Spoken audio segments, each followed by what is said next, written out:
Shalom, shalom à tous. Ici Prince Tamo. Bonsoir, bonjour. Ici Prince Tamo. Ce soir, je viens vous emmener la deuxième partie du message titré « Après ces choses ».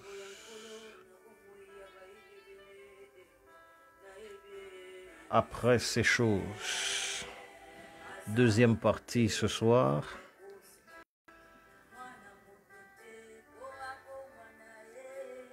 Et j'aimerais lire pour vous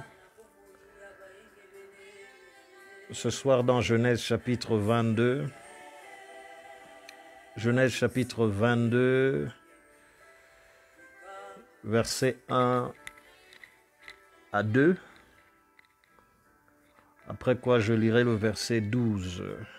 Ce soir j'évite de lire un trop long passage.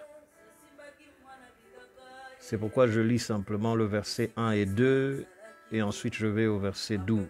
Genèse chapitre 22, verset 1 à 2 et verset 12.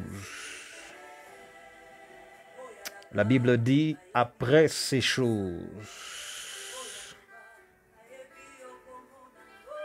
Que Dieu te bénisse, pasteur El Khoury, je te vois en ligne là. Que Dieu te bénisse. Genèse 22, verset 1 à 2 et ensuite le verset 12. La Bible dit « Après ces choses, Dieu mit Abraham à l'épreuve et lui dit « Abraham ». Et il répondit « Me voici ». Dieu dit « Prends ton fils, ton unique, celui que tu as, Isaac. Va-t'en au pays de Morija et là offre-le en holocauste sur l'une des montagnes que je te dirai. » Verset 12. L'ange dit « N'avance pas ta main sur l'enfant et ne lui fais rien, car je sais maintenant que tu crains Dieu et que tu ne m'as pas refusé ton fils, ton unique. » Je suis en train de parler, comme j'ai dit, de ce que j'ai titré « Après ces choses » et ce soir je vous propose la deuxième partie. Après ces choses. Et je vous propose la deuxième partie. God bless you, Gibson. I don't know how you're going to do with the French message tonight, but thank you for being online. God bless you, Gibson. I can see you there. Je suis en train de parler de après ces choses, et je vous propose la deuxième partie ce soir.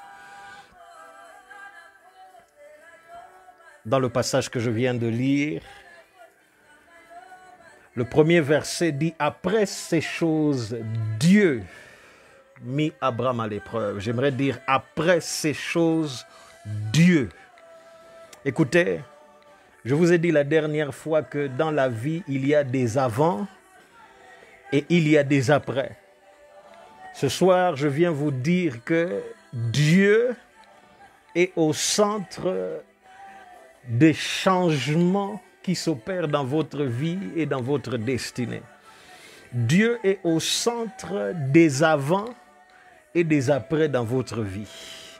Dieu est la plaque tournante des avant et des après dans votre vie. Il dit après ces choses, Dieu. C'est-à-dire, il était le facteur déclencheur des événements qui se sont produits après ces choses. Dieu est au centre des changements, des événements qui se produisent dans votre vie. Il est au centre des bouleversements qui se passent dans nos vies et dans nos destinées. Après ces choses, Dieu. C'est pourquoi Daniel dit dans Daniel chapitre 2, verset 21, il dit « Il est le maître des temps et des circonstances ». C'est lui qui maîtrise nos temps, c'est lui qui maîtrise nos circonstances. Rien ne se passe dans nos vies sans que Dieu le sache. Rien ne se passe dans nos vies sans que Dieu ne soit au centre. Écoutez, notre vie, la gestion de destinée n'est pas entre les mains de qui que ce soit, encore moins entre les mains du diable. La gestion des événements qui arrivent dans nos vies est entre les mains de Dieu. Il dit après ces choses de Dieu. C'est-à-dire, il était l'élément déclencheur, il était le facteur des événements qui allaient se dérouler après ces choses. Alors la question que quelqu'un est en train de se poser ce soir, c'est après quelle chose? Après quelle chose? Dieu a accompli la promesse qu'il avait faite à Abraham et à Sarah. La promesse qu'ils avaient attendue depuis longtemps, dont ils avaient attendu l'accomplissement depuis longtemps, depuis plusieurs années, 25 années pour être précis, pour être exact. Après que Dieu ait accompli pour Abraham et Sarah la promesse qu'il avait donnée. Après quelle chose? Après que Dieu ait fait rire Sarah et Abraham. Parce que la Bible dit, lorsque Sarah enfanta son fils, elle lui donna le nom d'Isaac parce qu'elle dit rire. Le nom d'Isaac veut dire Dieu m'a fait rire.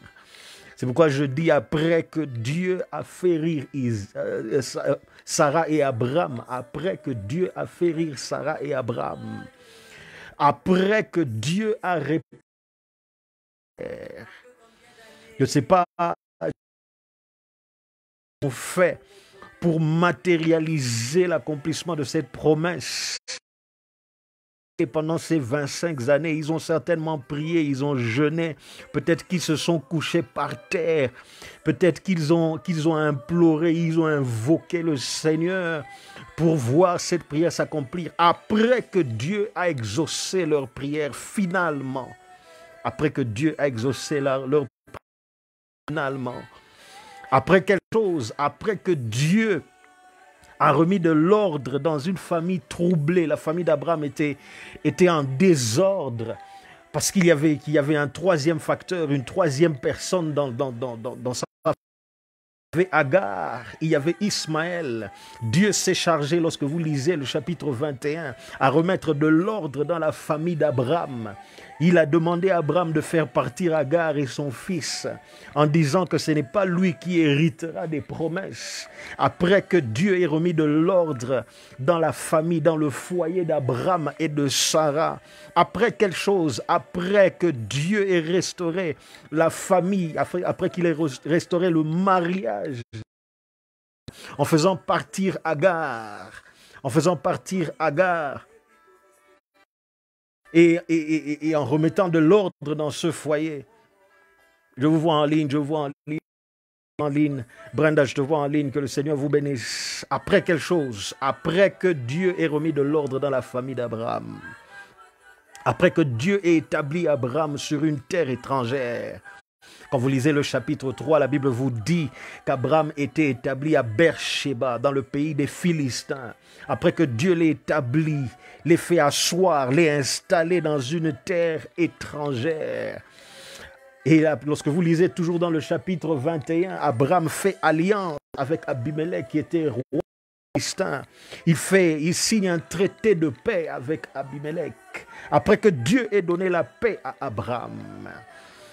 Après que Dieu ait restauré Abraham dans ses droits, Dieu ait restauré les possessions d'Abraham. Lorsque vous lisez le chapitre 21 toujours, vous voyez qu'il y avait une querelle au sujet du puits qu'Abraham avait creusé, et qu'au chapitre 21, ce puits lui est restauré par Abimelech. Après ces choses, après un temps de restauration des biens qu'Abraham avait perdus, après un temps de restauration de la famille, du foyer d'Abraham, après que Dieu exaucé la prière d'Abraham, fils, après que Dieu les ait fait rire, après que Dieu a accompli sa promesse, une promesse qui avait tardé de s'accomplir pendant 25 bonnes années, après que Dieu ait fait toutes ces choses, que s'est-il passé? La Bible dit, après ces choses, Dieu mit Abraham à l'épreuve. Après la promesse soit Dieu les ait fait rire, après que Dieu ait restauré leur foyer, après que Dieu les ait établis dans une terre étrangère, après que Dieu lui ait donné la paix et la sécurité dans une terre étrangère, après que Dieu lui ait restauré ses possessions et ses biens, après ces choses, la Bible dit, Dieu mit Abraham à l'épreuve. Je vois un modèle dans les Écritures. Je vois un modèle dans les Écritures. Après chaque période de victoire, après une saison de victoire, après une saison de paix, après une saison de joie, après une saison de bénédiction, après une saison de prospérité, vienne le temps des épreuves. C'est un modèle à travers les Écritures, comme un cycle, quelque chose qui à travers les Écritures. Souvent, après une saison après une saison où tout marche, après une saison de prospérité, de bénédiction, après une saison où on fait du bien, vient le temps des épreuves, vient une saison d'épreuves. Je veux à travers de dire je vais vous prouver dans un instant. Mais je vois ce modèle à travers les Écritures. Qu'en général, après une très bonne saison, une saison où tout marche, regardez l'histoire d'Abraham et de Sarah que je viens de vous lire. Ils étaient dans une bonne saison. La promesse s'était accomplie. Finalement, ils avaient reçu Isaac, le fils de la promesse. Après avoir attendu, après avoir prié, après avoir jeûné certainement, après avoir crié, supplié pendant 25 bonnes années, finalement, l'enfant est arrivé. Et c'était une bonne saison pour eux. Dieu les fait rire. Dieu remet de l'ordre dans le foyer en faisant partir Agar, qui était un problème qui compliquait l'équation. Dieu lui-même intervient et fait partir Agar et Ismaël. Dieu remet de l'ordre dans la maison, dans le foyer. La paix revient. Abraham est établi, bien établi dans un pays étranger. Le roi du pays a fait alliance avec lui, une alliance de paix. Les biens d'Abraham sont restaurés. Ils sont dans une bonne saison. Après cette bonne saison vient une saison d'épreuve. Et je vois ce modèle à travers les Écritures. Je vois ce modèle à travers les Écritures. Qu'en général, après une bonne saison, après une saison de paix, une saison de joie, une saison de bénédiction, une saison de réussite, une saison de prospérité, vient une saison d'épreuve. Je ne suis pas en train de prophétiser le malheur, je vous dis ce que je vois à travers les Écritures, c'est qu'en général, c'est comme ça que les choses se passent. Et vous ne pourrez pas y échapper. Personne n'y échappe en réalité. Après une bonne saison, vient une saison d'épreuve. Je vous le prouve dans les Écritures. Que le Seigneur te bénisse, Pamela. Je te vois en ligne. Je vous le prouve à travers les Écritures. Le premier exemple que je vous donne, c'est celui de Job. Celui de Job, lorsque vous lisez dans le livre de Job, chapitre 1er, à partir du 1er verset jusqu'au 6e verset, Job est dans une bonne saison. Et après sa bonne saison, vient une saison d'épreuve. La Bible dit, il y avait dans le pays d'Uz un homme qui s'appelait Job. Et cet homme était intègre et droit. Il craignait Dieu et se détournait du mal. Il lui naquit 7 fils et 3 filles. Il possédait 7000 brebis, 3000 chameaux, 500 paires de bœufs, 500 ânesses et un très grand nombre de serviteurs. Et cet homme était de tous les fils d'Orient. Job est dans une bonne saison. Ses fils allaient les uns chez les autres et donnaient tour à tour un festin. Et ils invitaient leurs 3 sœurs à manger et à boire avec eux. Et quand les jours de festin étaient passés, Job appelait 100 fils. Puis il se levait de bon matin et offrait pour chacun d'eux un olocauste. Car Job disait peut-être, mes fils ont-ils péché, ont-ils offensé Dieu dans leur cœur? C'est ainsi les coutumes d'agir. Au verset 6, or, les fils de Dieu étaient devant l'Éternel et Satan vint aussi au milieu d'eux. C'est là que commence la saison d'épreuve pour Job.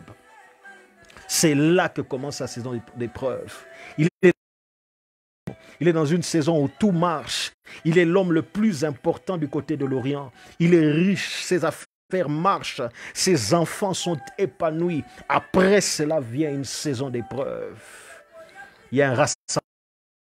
Et comme par hasard, comme par enchantement, Satan apparaît dans ce rassemblement. Quand vous lisez la suite de l'histoire, vous savez que c'est en ce moment-là.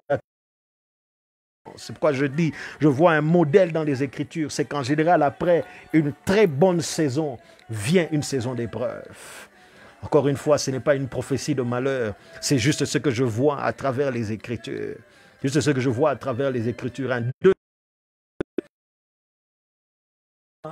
Pour prouver ce que je suis en train de dire, c'est l'exemple des enfants d'Israël.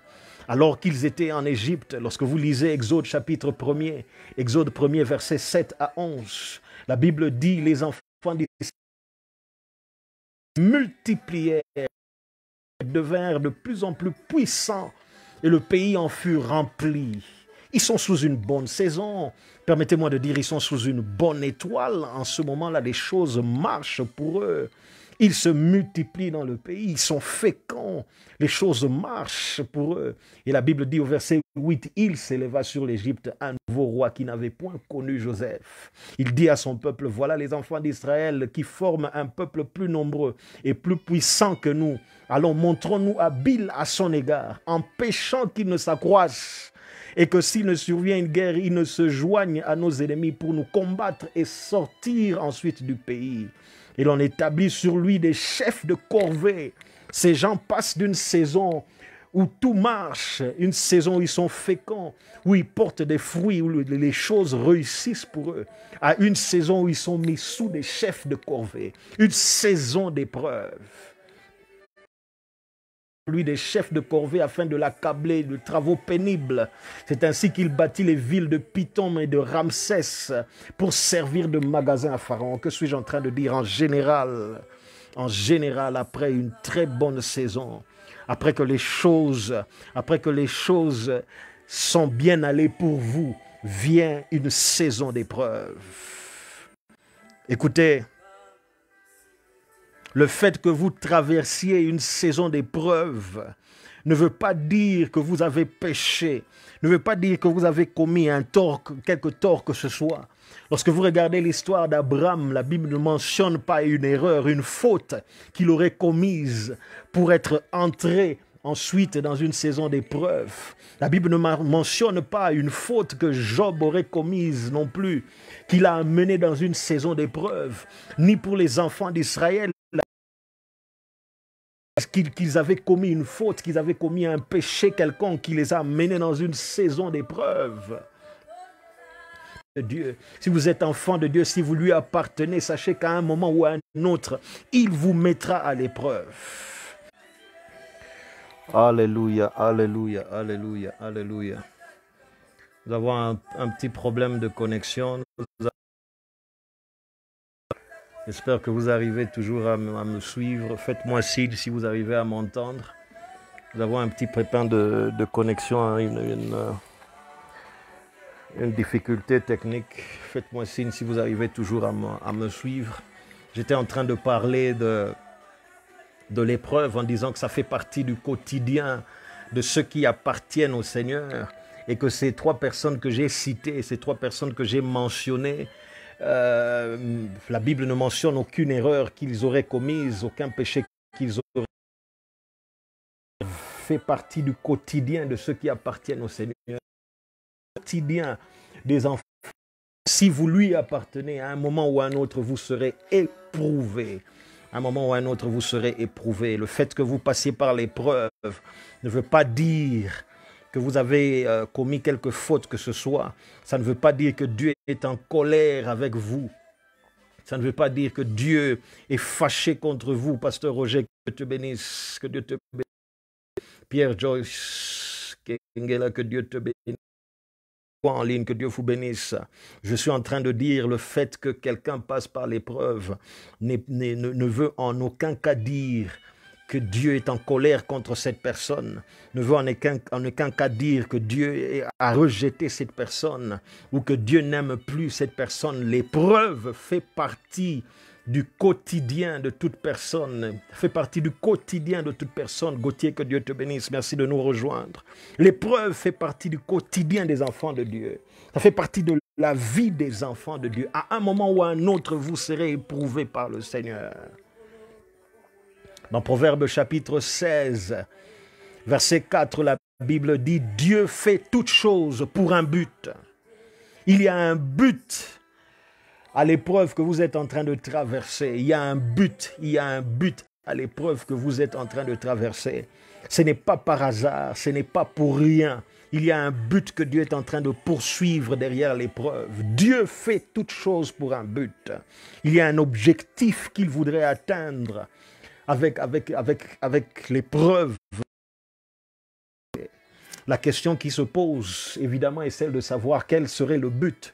Pasteur, quel est le but de l'épreuve? Pourquoi dois-je passer par l'épreuve?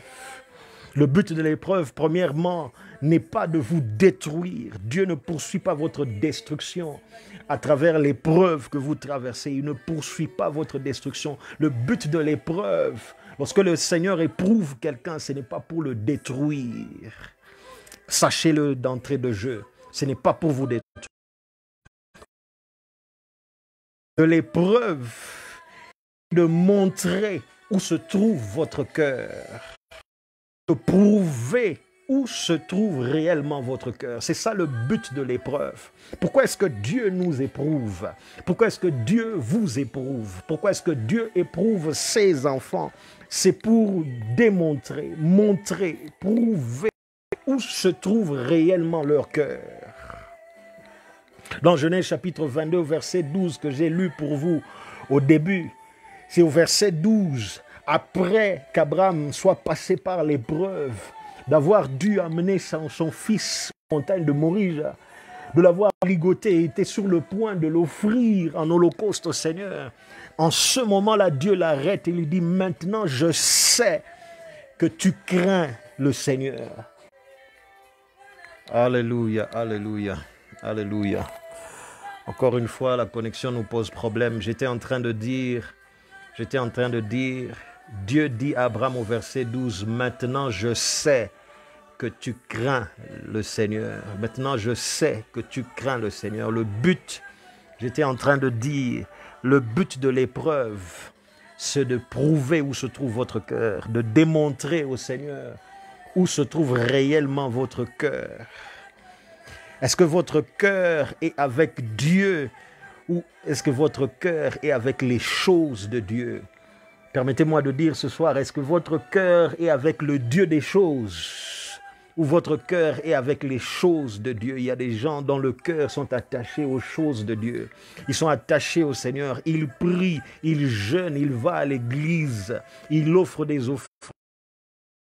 Il est en train de poursuivre les choses de Dieu. Il cherche la bénédiction, il cherche la faveur, il cherche l'opportunité, il cherche l'élévation, il cherche la guérison, il cherche des enfants, il cherche l'argent. Et que sais-je encore, son cœur est dans les choses de Dieu. Son cœur n'est pas avec le Dieu des choses. Permettez-moi de dire ce soir, l'épreuve prouve où se trouve réellement le cœur d'une personne. Est-ce que le cœur de la personne est avec Dieu ou le cœur de la personne est avec les choses de Dieu? Dans Job chapitre 1er, verset 9 à 11, lorsque Satan est apparu dans l'assemblée des fils de Dieu et qu'il commence à échanger avec le Seigneur au sujet de Job, il dit, est-ce que Job te sert pour rien? Est-ce de façon désintéressée que Job marche avec toi? Est-ce de façon désintéressée que Job te craint? C'est parce que tu l'as béni. Tu as béni l'œuvre de ses mains, tu as béni sa maison et tu as mis autour de lui une clôture de protection. Mais si tu enlèves ces choses, je te promets que Job va te maudire en face. En d'autres termes, Satan était en train d'essayer de convaincre Dieu que le cœur de Job était dans les choses de Dieu, dans les choses qu'il obtenait de la part de Dieu, et que son cœur n'était pas avec Dieu.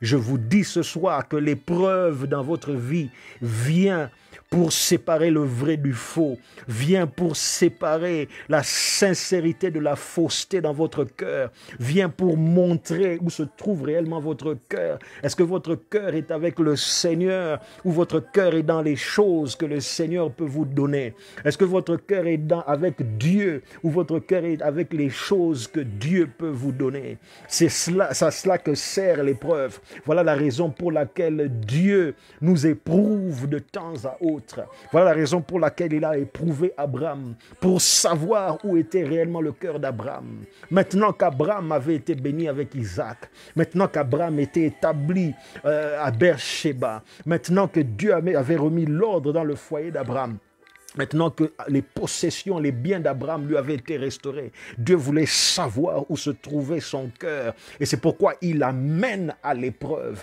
Et l'épreuve démontre au Seigneur que le cœur d'Abraham est avec Dieu. Et son cœur n'est pas avec les choses de Dieu. La question que je vous pose ce soir, c'est où se trouve votre cœur? Est-ce que votre cœur est en Dieu ou votre cœur est dans les choses de Dieu? Est-ce que votre cœur est avec le Dieu des choses ou votre cœur est avec les choses de Dieu? Dans Job chapitre 2, versets 9 à 10, après que Job a tout perdu, il a perdu ses fils, il a perdu ses biens, il a perdu sa santé, sa femme lui a dit: quoi, resteras-tu fidèle à ce Dieu-là? Maudit Dieu et meurs. En d'autres termes, la femme était en train de lui dire: maintenant que tu as tout perdu, maintenant que tu as perdu tout ce que Dieu t'avait donné, à quoi te sert-il de rester intègre? À quoi te sert-il de continuer à adorer ce Dieu qui t'a arraché tout ce que tu possédais? Et il répond à sa femme: recevrions-nous de Dieu les bonnes choses et pas les mauvaises? Que suis-je en train de dire ce soir? L'épreuve dans la vie du chrétien, l'épreuve dans la vie de l'enfant de Dieu a pour but de montrer où se trouve le cœur de cette personne, où se trouve son cœur, a pour but de révéler le fond de votre cœur. C'est à cela que sert l'épreuve, à révéler le fond de votre cœur. Est-ce que vous aimez réellement le Seigneur ou ce sont les choses que vous aimez en réalité? Est-ce que vous priez parce que votre cœur est attaché au Seigneur?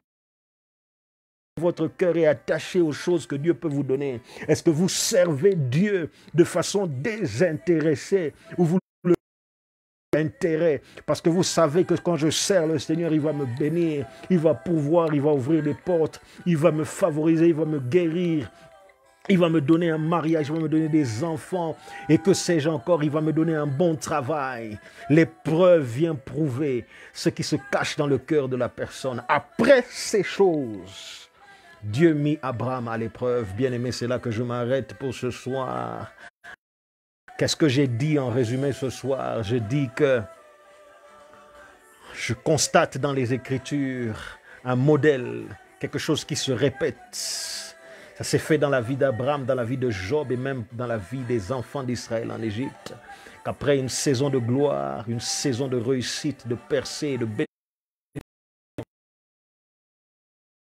vient une saison d'épreuve. C'est un modèle que j'ai vu dans les Écritures et je vous ai expliqué à quoi sert l'épreuve. L'épreuve n'est pas un signe que Dieu vous a rejeté. L'épreuve n'est pas un signe que vous avez commis une faute, que le Seigneur est fâché contre vous, que Dieu ne vous aime plus. Non, l'épreuve vient pour tester votre cœur et révéler au monde ce qui est caché dans votre cœur. Est-ce que vous aimez le Seigneur de façon sincère? Toutes les choses, toutes les bénédictions que le Seigneur peut vous donner, que vous aimez. C'est là que je m'arrête pour ce soir. J'espère que vous avez été édifiés, que vous avez été encouragés, que vous avez été bénis.